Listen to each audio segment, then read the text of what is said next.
A las 5:15 de la mañana del 12 de octubre de 2012, Garrett Nash, un electricista de 43 años con 2 décadas de experiencia en el sector energético, salió de su casa en Pine Falls, un vecindario tranquilo del condado de Alderton, en el estado de Nueva York. Según su esposa, Cindy, Garrett planeaba pasar el fin de semana en solitario en las montañas Catskill, una costumbre que había mantenido desde su juventud. Decía que necesitaba desconectarse, respirar aire puro y reconectarse con la naturaleza. En los días previos, había estado visiblemente decaído. Su contrato como técnico supervisor en una planta eléctrica había sido rescindido semanas antes, y desde entonces parecía más reservado, incluso para los estándares de un hombre ya de por sí introvertido. Esa mañana, Cindy lo observó desde la ventana mientras él cargaba su equipo en la caja trasera de su camioneta Ford F-150, plateada del año 1999. Llevaba consigo una mochila, una caja de herramientas, su rifle de caza y una vieja nevera portátil. Cerró el cobertizo del jardín, encendió el motor y se marchó sin más palabras que un «vuelvo el domingo». Era una rutina habitual. Nadie en el vecindario notó nada extraño. Lo vieron conducir hacia el noroeste, en dirección a las rutas que llevaban a los bosques estatales.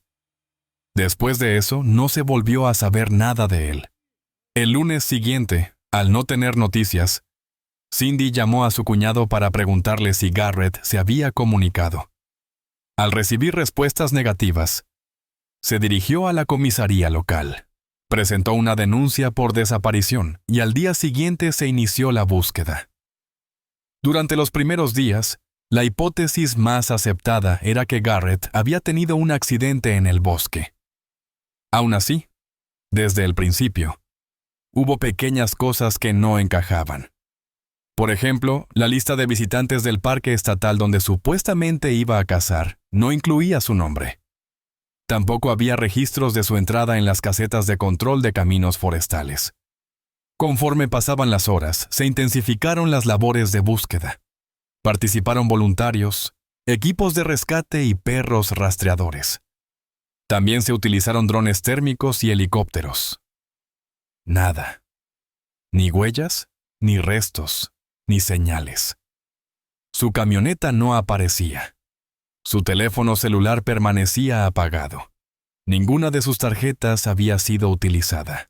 La última vez que se lo detectó fue por una cámara de tráfico a las afueras de Pine Falls, apenas a unos 10 kilómetros de su casa. El caso empezó a generar dudas. ¿Realmente ya había ido a cazar? ¿O había cambiado de rumbo a último momento? ¿Había decidido desaparecer por voluntad propia? ¿O alguien más había intervenido? Cindy, visiblemente angustiada, se mostró cooperativa con la policía. No había antecedentes de violencia en la pareja, ni denuncias. Solo la tristeza de Garrett por su reciente despido y un extraño silencio posterior. Ese silencio fue lo que más empezó a inquietar a todos. El operativo de búsqueda se puso en marcha con rapidez tras la denuncia de desaparición. La policía del condado de Alderton, en coordinación con agentes del parque estatal, organizó los primeros equipos de rastreo el 16 de octubre, cubriendo el área de Kingston Falls, donde, según Cindy Nash, su esposo solía ir a cazar.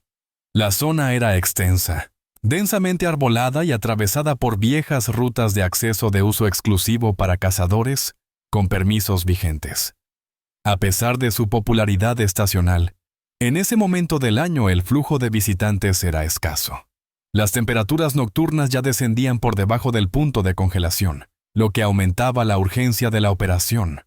Durante los primeros días, participaron decenas de voluntarios, equipos caninos, patrullas montadas y drones equipados con cámaras térmicas. Los helicópteros sobrevolaron los caminos forestales, pero no se encontraron rastros del Ford F-150 ni señales de campamento. La cobertura móvil era limitada, lo que dificultaba la triangulación del teléfono de Garrett. El dispositivo no había emitido señal desde el 12 de octubre. La policía intentó acceder a registros bancarios, pero no había actividad reciente, ni retiros, ni pagos, ni movimientos sospechosos. Todo indicaba que Garrett no había utilizado sus recursos después de la supuesta partida. La revisión del registro de entrada al parque reveló un detalle inquietante. Su nombre no figuraba en los listados. Por normativa estatal, los cazadores deben anotar su llegada en un libro disponible en los accesos principales. Garrett, meticuloso y conocedor del procedimiento, no habría omitido ese paso sin razón. Esto llevó a los investigadores a preguntarse si realmente había ido a Kingston Falls o si había desviado su ruta hacia otro destino. Se amplió entonces el perímetro de búsqueda, considerando otras posibles rutas de acceso a áreas menos frecuentadas. Sin embargo, ninguna cámara de tráfico, caseta de control o testigo confirmó su paso fuera de Pine Falls, después de las 5:30 de la mañana de aquel viernes.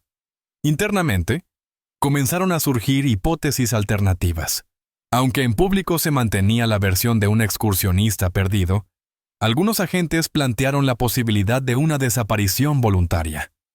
Garrett, desempleado, en un estado anímico bajo y sin responsabilidades inmediatas, podía haber optado por alejarse por cuenta propia. Sin embargo, esta teoría se enfrentaba a un obstáculo importante: la falta de preparación logística. No retiró dinero, no llevó ropa adicional ni suministros para una ausencia prolongada. Además, dejó atrás documentos esenciales y no hizo movimientos previos que indicaran planificación.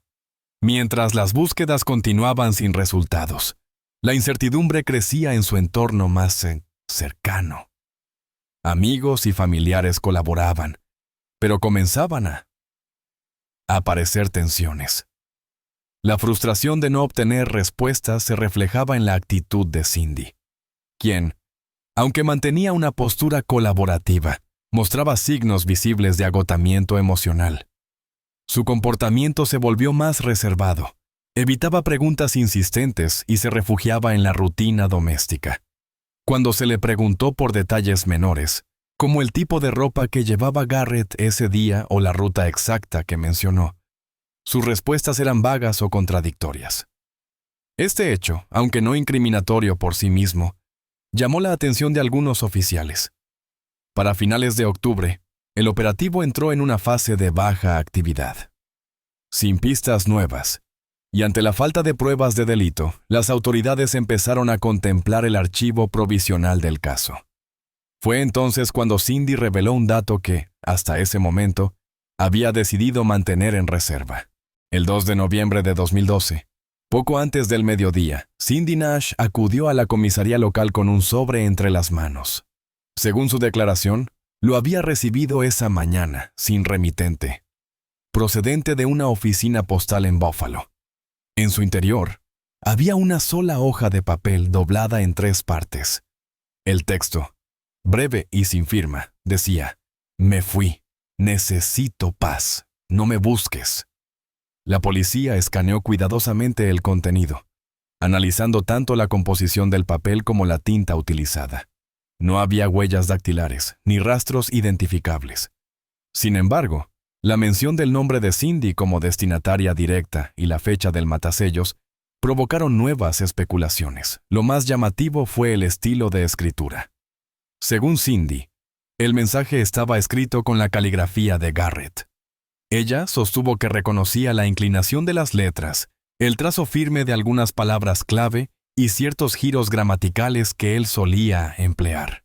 Para la policía, en ausencia de pruebas que indicaran lo contrario, el mensaje ofrecía una posible explicación: una desaparición voluntaria.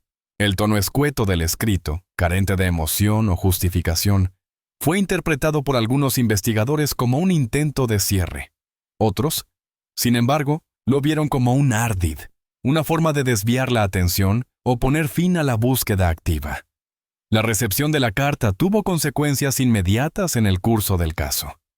El estatus de la investigación cambió de persona desaparecida en posible riesgo a persona posiblemente no localizada por elección propia. Esto redujo considerablemente los recursos asignados. Los equipos de búsqueda fueron disueltos y la investigación activa entró en fase pasiva. las autoridades archivaron el expediente como desaparición no criminal, quedando a la espera de posibles nuevos indicios. Esta decisión generó tensiones en el entorno familiar, especialmente entre los hermanos de Garrett, quienes se mostraron escépticos ante la autenticidad del mensaje. Cindy, por su parte, mostró una mezcla de alivio y desconcierto. Aunque no afirmó categóricamente creer que su esposo se había ido por voluntad propia, aceptó públicamente esa posibilidad. Esta postura ambigua la protegía ante cualquier señalamiento directo, pero también levantaba sospechas. En las semanas siguientes, adoptó un perfil más reservado. No volvió a contactar con los medios locales y dejó de asistir a reuniones comunitarias donde anteriormente era una figura reconocida. En el vecindario, algunos empezaron a comentar su cambio de actitud, percibiéndola más distante y menos participativa. En diciembre, la aseguradora que cubría la vida de Garrett aprobó una compensación parcial por desaparición prolongada, tras revisar los documentos policiales y la ausencia de actividad financiera. Cindy recibió un pago de $75,000, correspondiente a una póliza antigua. Aunque no había declarado oficialmente a su esposo como fallecido, esta gestión financiera indicaba una aceptación práctica de su ausencia definitiva. A lo largo del siguiente año, la vida en Pine Falls volvió lentamente a su rutina habitual. Sin embargo, la desaparición de Garrett Nash permanecía en la memoria colectiva como un episodio inconcluso. Nadie hablaba de certezas, pero muchos intuían que la historia aún no había llegado a su final. En abril de 2014, casi 2 años después de la desaparición de Garrett Nash, comenzó a notarse un cambio discreto pero constante en la rutina de su viuda, Cindy. Vecinos de Pine Falls, que hasta entonces la veían retraída y con escasa interacción social, empezaron a observar la presencia frecuente de un hombre desconocido en la vivienda. Su nombre era Alvin Mays, un trabajador eventual proveniente del condado vecino de Monroe, con antecedentes menores por hurto y allanamiento, pero sin condenas graves. Nadie sabía con exactitud cómo se habían conocido, aunque se especuló que pudo haber sido a través de un amigo común o mediante alguna empresa de mantenimiento del hogar. Para el otoño de ese mismo año, Alvin ya residía en la casa que una vez compartieron Garrett y Cindy. No hubo anuncios oficiales ni registro civil del nuevo vínculo, pero en declaraciones posteriores, Alvin comenzó a utilizar la dirección de Cindy como su domicilio habitual en formularios laborales y bancarios. Legalmente, no era su pareja, pero en la práctica asumía ese rol. Su presencia fue progresiva, como si buscara instalarse sin llamar la atención, lo que generó incomodidad entre algunos allegados a Garrett, que percibían una sustitución prematura y poco transparente. A lo largo de 2015, Cindy redujo aún más su interacción con antiguos conocidos. Según testimonios reunidos posteriormente por los investigadores, evitaba hablar del pasado, y cuando se mencionaba a Garrett, lo hacía en tiempo pasado, como si su muerte fuera un hecho asumido, aunque nunca confirmada oficialmente. En consultas médicas realizadas ese año, designó a Alvin como su contacto de emergencia, una señal administrativa que, para algunos, reflejaba un cierre emocional con su vida anterior. En 2016, Cindy realizó un movimiento financiero significativo. Acudió a una notaría del condado para firmar una declaración de presunción de muerte de su esposo, con el objetivo de refinanciar una hipoteca antigua que todavía figuraba a nombre de ambos. Aunque no solicitó un certificado de defunción legal, el documento fue suficiente para permitirle negociar nuevos términos con la entidad bancaria. La operación no levantó sospechas inmediatas, pero marcó un punto de inflexión. Por primera vez, se dejó constancia oficial de que Garrett Nash era considerado legalmente ausente y probablemente fallecido. Ese mismo año, los rastros financieros vinculados a Garrett comenzaron a desaparecer del sistema. Cuentas cerradas, seguros cancelados y bienes reubicados. No se detectaron reclamaciones externas ni impugnaciones. El proceso fue lento, cuidadosamente distribuido en etapas, como si Cindy hubiese esperado un margen prudente antes de actuar. Alvin, por su parte, mantenía un perfil bajo. Trabajaba en tareas ocasionales y evitaba involucrarse en actividades comunitarias. Sus antecedentes no eran lo bastante graves como para generar vigilancia, pero sí suficientes para que algunos vecinos lo miraran con reserva. Para 2018, no quedaban registros activos del nombre de Garrett Nash en instituciones públicas ni privadas. Su existencia, al menos en términos legales y financieros, había sido completamente borrada. Solo un familiar directo seguía convencido de que la historia no estaba cerrada, y estaba dispuesta a demostrarlo. Sharon Nash, hermana menor de Garrett, nunca aceptó la versión oficial de su desaparición. Enfermera con más de 15 años de experiencia en el sistema hospitalario de Syracuse, era conocida por su carácter meticuloso y su capacidad para detectar inconsistencias. Desde el inicio del caso, sostuvo que su hermano jamás se habría ido sin despedirse de ella o de su madre, con quien mantenía contacto regular. La carta recibida por Cindy le pareció una falsificación, no solo por su estilo impersonal, sino porque no incluía detalles íntimos que solo Garrett habría mencionado. A lo largo de los años, mantuvo correspondencia con la policía del condado. Pidió reapertura del caso en varias ocasiones y revisó archivos públicos en busca de alguna pista que confirmara sus sospechas. No encontró colaboración activa por parte de las autoridades, pero tampoco desistió. En 2019, al percibir que todos los recursos oficiales estaban agotados, contrató a una agencia de investigación privada con sede en Rochester. Su objetivo era simple: localizar la camioneta Ford F-150 de su hermano, registrada a su nombre, y nunca reportada como robada ni vendida. La clave, pensaba Sharon, podía estar en el vehículo. La agencia inició una búsqueda centrada en el número de identificación del chasis, VIN, utilizando bases de datos estatales, registros de chatarrerías, subastas y talleres mecánicos. Fue un proceso largo, entorpecido por cambios de jurisdicción, posibles alteraciones en los papeles del vehículo y la falta de colaboración de ciertos entes locales. Durante meses, los investigadores privados no obtuvieron resultados.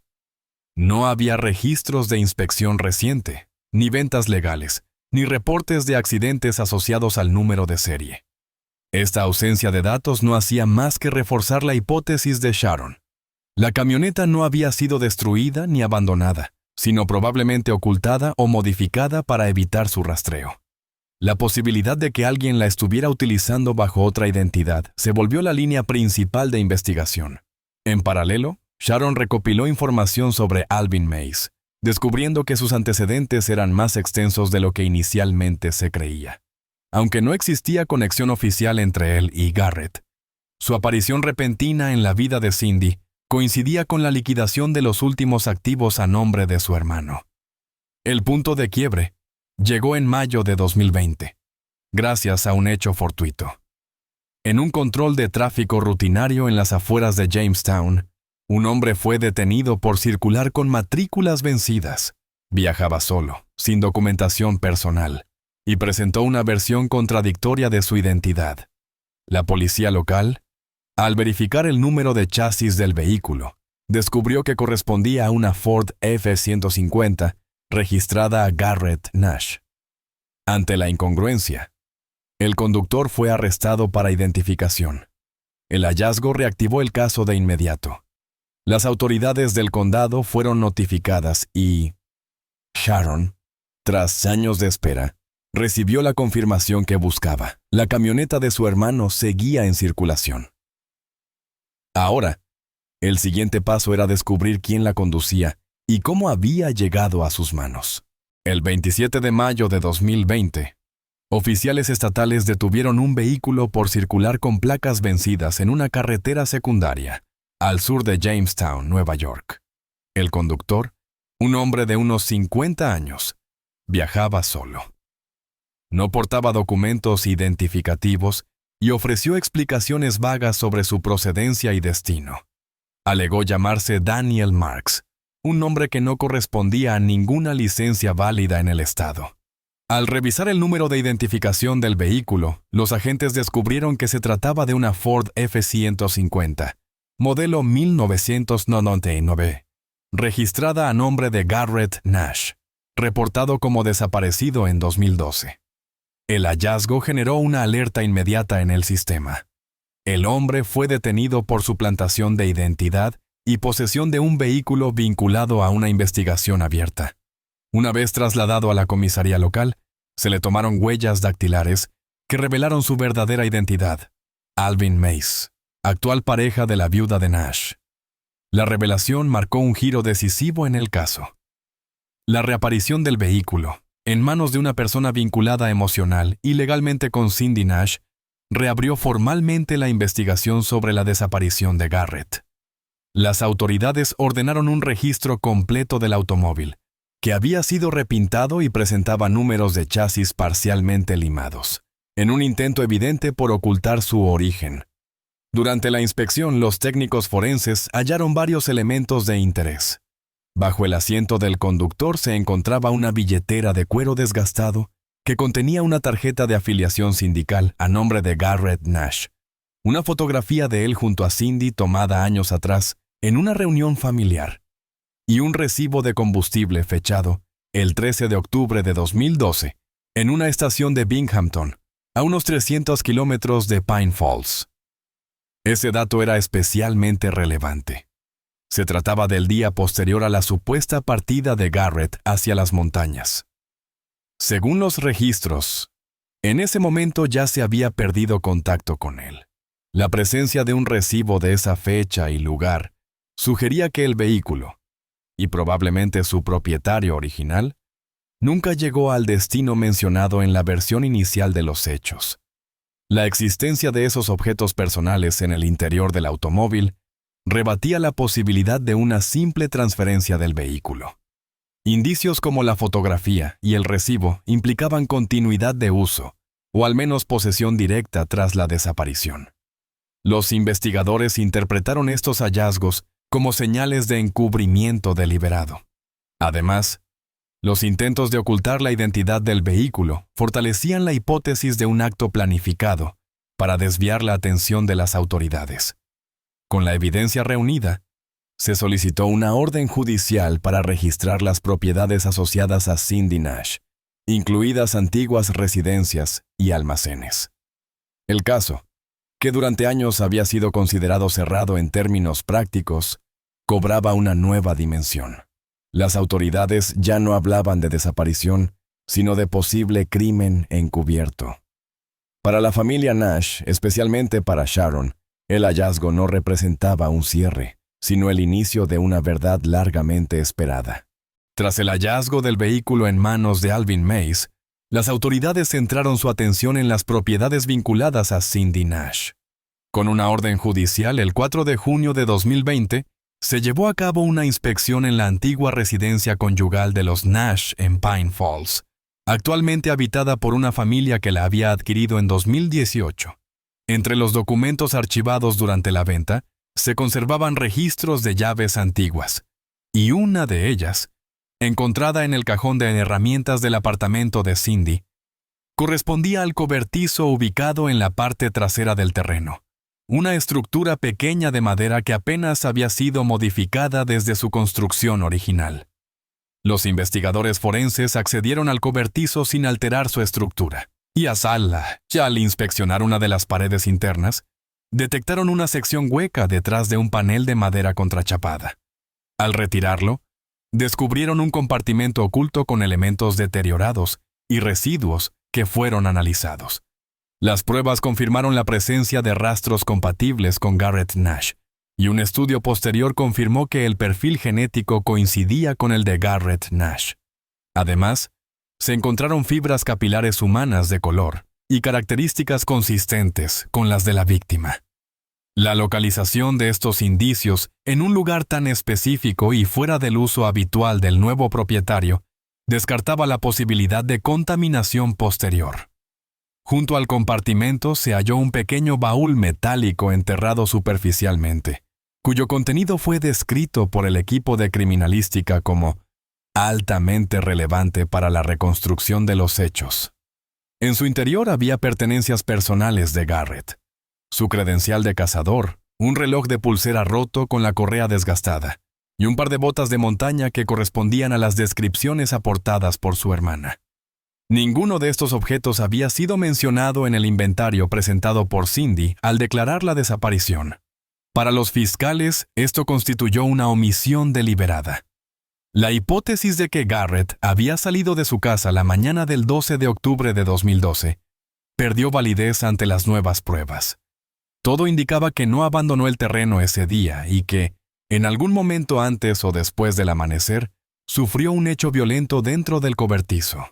Aunque no se encontraron restos humanos completos, la combinación de sangre, cabello y objetos personales permitió establecer indicios sólidos que reforzaban la hipótesis de una desaparición con desenlace trágico. Además, la existencia de un compartimento oculto apuntaba a una intención concreta de ocultar evidencia, lo que reforzaba la teoría de un encubrimiento planificado. En paralelo, durante un registro posterior del apartamento actual de Cindy, la policía halló un sobre de papel manila con varios documentos escritos a mano. Entre ellos, había borradores de cartas redactadas en un estilo muy similar al del mensaje anónimo recibido en 2012. Uno incluso con una anotación que confirmaba haber sido enviado desde una oficina postal de Pine Falls, no de Buffalo como se creyó originalmente. Estos elementos confirmaron que el mensaje fue fabricado para desviar la investigación.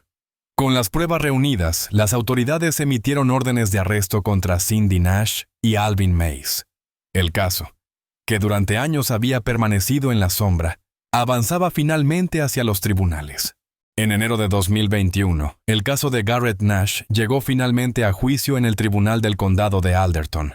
La fiscalía presentó cargos formales contra Cindy Nash y Alvin Mays, incluyendo fraude con agravantes, encubrimiento de pruebas, falsificación de documentos y conspiración para cometer un delito grave. Aunque la ausencia del cuerpo impedía imputar un homicidio con pruebas directas, la acumulación de indicios materiales, cronológicos y conductuales, permitió construir una narrativa procesal sólida. El eje de la acusación se centró en demostrar que los elementos reunidos apuntaban a una desaparición encubierta bajo circunstancias sospechosas. Durante las primeras audiencias, la fiscal principal expuso con minuciosidad las contradicciones detectadas en las declaraciones iniciales de Cindy, así como los vacíos de información en los registros aportados. Se destacó que nunca mencionó la existencia del cobertizo como un posible lugar de interés, ni notificó la desaparición de objetos personales relevantes de su esposo. También se remarcó que sus acciones financieras, incluyendo la solicitud de refinanciación con una declaración de presunta muerte, se llevaron a cabo en momentos cuidadosamente calculados, siempre después de períodos prolongados sin atención pública. Los testigos llamados por la fiscalía incluyeron antiguos vecinos, colegas de Garrett, expertos forenses y empleados de la oficina postal local. Uno de los puntos más relevantes fue el testimonio de una trabajadora jubilada del correo de Pine Falls, quien reconoció en audiencia haber tramitado un envío a nombre de Cindy, en la fecha en que presuntamente se habría enviado la carta desde Buffalo. Este dato confirmó que el mensaje parecía haber sido redactado con la intención de inducir a error a las autoridades por parte del desaparecido.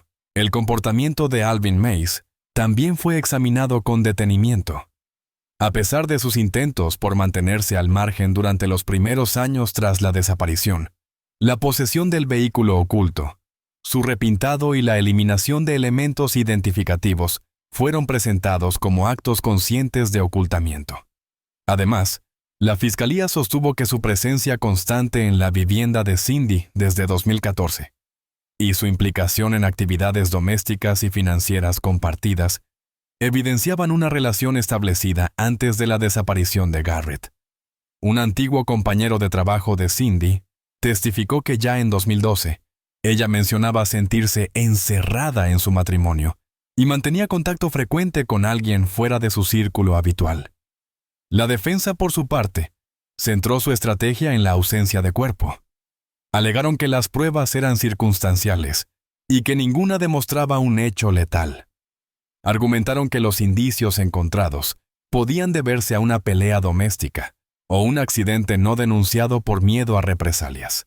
También sostuvieron que Cindy no había recibido beneficios económicos significativos, insinuando que no existía un móvil claro.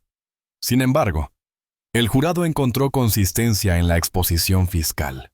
Las pruebas materiales, junto al patrón temporal de acciones posteriores a la desaparición, convencieron a los miembros del tribunal.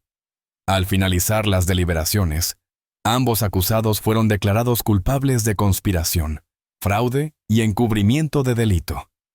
La sentencia quedaba en manos del juez, pero la verdad judicial ya había sido pronunciada. En abril de 2021, el juez del Tribunal Superior del Condado de Alderton dictó sentencia contra Cindy Nash y Alvin Mays, poniendo fin al proceso judicial iniciado tras la reapertura del caso. La vista de condena, desarrollada en un ambiente contenido pero tenso, reunió a familiares, representantes de los medios y autoridades locales. Las decisiones del tribunal se basaron no solo en los delitos probados, sino también en la gravedad de las consecuencias y en la prolongada estrategia de encubrimiento ejecutada por los acusados durante casi una década. Cindy Nash fue condenada a 25 años de prisión por los delitos de fraude agravado, falsificación de documentos oficiales, encubrimiento de pruebas y conspiración. El juez subrayó que su responsabilidad no radicaba únicamente en haber ocultado información, sino en haber manipulado el sistema institucional para obtener beneficios económicos y legales mediante la desaparición de su esposo. Se enfatizó la frialdad con la que gestionó los trámites administrativos, especialmente el uso de una declaración de muerte presunta para renegociar una hipoteca sin notificar la posibilidad de que su esposo siguiera con vida. El magistrado consideró que estas acciones no fueron reacciones impulsivas, sino el resultado de decisiones racionales, tomadas a lo largo del tiempo con conocimiento de causa. El tribunal determinó que Cindy no tendría posibilidad de libertad condicional hasta haber cumplido al menos 17 años de su condena. Esta medida respondía al carácter metódico del encubrimiento y a la ausencia de arrepentimiento expreso durante el proceso judicial. Aunque su defensa solicitó clemencia, alegando factores emocionales y presiones económicas, la solicitud fue desestimada.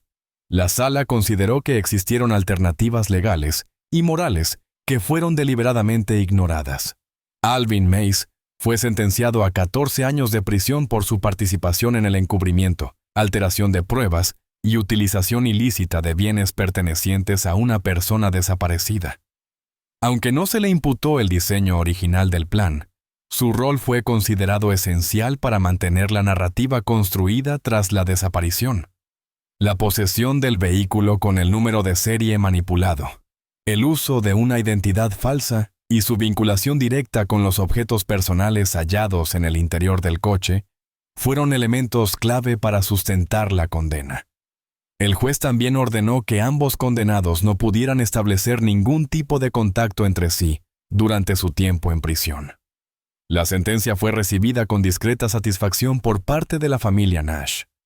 Sharon, la hermana de Garrett, estuvo presente durante toda la audiencia y se retiró sin hacer declaraciones, aunque más tarde publicó una nota agradeciendo el trabajo de los investigadores y la persistencia de quienes apoyaron la causa. La comunidad de Pine Falls, por su parte, reaccionó con una mezcla de alivio y desconcierto. El caso, que por años había sido tema de rumores y suposiciones, se cerraba jurídicamente, aunque el cuerpo de Garrett nunca fue hallado. Para muchos, el proceso confirmó que la justicia podía abrirse camino, aun en ausencia de certezas visibles. Tras el juicio y las condenas impuestas en 2021, el caso de Garrett Nash se convirtió en objeto de análisis en círculos judiciales, académicos y mediáticos. No por el nivel de espectacularidad, sino por su complejidad emocional, el tiempo transcurrido y la ausencia definitiva del cuerpo. Su desaparición, inicialmente tratada como un hecho aislado sin elementos criminales claros, se transformó en un paradigma sobre la importancia de los indicios acumulativos, las omisiones significativas y el rol de los vínculos personales en el esclarecimiento de delitos prolongados. Las consecuencias del caso fueron múltiples, y tocaron esferas distintas. A nivel institucional, el Departamento de Policía del Condado de Alderton actualizó sus protocolos para desapariciones prolongadas, especialmente en lo referente a las decisiones prematuras sobre cierres de expedientes. Se enfatizó la necesidad de mantener activos ciertos archivos aún sin movimientos aparentes, y se implementaron cursos de capacitación en colaboración con fiscales y expertos forenses, usando el expediente Nash como estudio de caso. En el ámbito personal, la familia de Garrett intentó reconstruir la memoria del desaparecido en términos positivos y duraderos. Con parte del dinero recuperado de la indemnización por fraude, que fue restituido por mandato judicial, Sharon Nash impulsó la creación de una beca técnica destinada a jóvenes del estado de Nueva York que aspiraran a formarse como electricistas. La beca, registrada bajo el nombre Fundación Garrett Nash, comenzó a operar en 2022 y ya ha brindado apoyo a estudiantes de bajos recursos, particularmente en zonas rurales. Sharon supervisa personalmente el comité de selección, convencida de que la mejor forma de honrar a su hermano es facilitar caminos profesionales a otros, en el mismo rubro que él ejerció durante más de 20 años. La camioneta Ford F-150, pieza clave en la reapertura del caso, fue transferida a una dependencia del Departamento de Justicia como evidencia permanente. Actualmente se conserva en un almacén judicial de Albany, donde sirve como material didáctico para seminarios de formación policial. El vehículo conserva el estado en que fue hallado: pintura alterada, documentación falsa en la guóstera y los objetos originales, recogidos del habitáculo asegurados en vitrinas de protección. Aunque no es un objeto de exhibición pública, ha sido utilizado en conferencias cerradas para ilustrar procedimientos sobre identificación vehicular y reconstrucción de itinerarios en casos sin cadáver. La ubicación final del cuerpo de Garrett Nash sigue siendo desconocida. Las búsquedas adicionales impulsadas por la Fiscalía en propiedades antiguas, zonas boscosas cercanas a Pine Falls y terrenos vinculados a Alvin Mace no arrojaron resultados concluyentes. No obstante, el caso fue legalmente cerrado como desaparición vinculada a muerte presunta por causa criminal. Cindy Nash cumple su condena en el Centro Penitenciario Femenino de Lycoming, y Alvin Mace permanece recluido en una prisión estatal de seguridad media. No tienen permitido establecer contacto alguno entre sí. El expediente permanece como recordatorio de que la justicia puede abrirse paso incluso cuando falta el elemento más básico: el cuerpo. La memoria, en cambio, resiste más allá de toda prueba física. Amigos, antes de finalizar esta historia, es importante decir algunas palabras. Nuestro contenido está dedicado al análisis de eventos criminales, pero de ninguna manera justifica ni glorifica la violencia. Exploramos estos casos para comprender mejor sus causas y consecuencias. Todos los hechos descritos forman parte de una narración ficticia, basada en investigaciones reales y análisis criminales. Mostramos la psicología de los delincuentes y el trabajo de las autoridades para resaltar la importancia de la justicia. Condenamos categóricamente cualquier forma de crimen y violencia. Esta historia no pretende romantizar los delitos, sino demostrar sus repercusiones y advertir sobre los peligros que pueden representar. Nunca intenten imitar lo que ven o escuchan en historias como esta. Cualquier acto delictivo conlleva consecuencias irreversibles. La conciencia sobre estos temas ayuda a construir un mundo más seguro. Gracias por su atención y por su enfoque reflexivo hacia estas historias.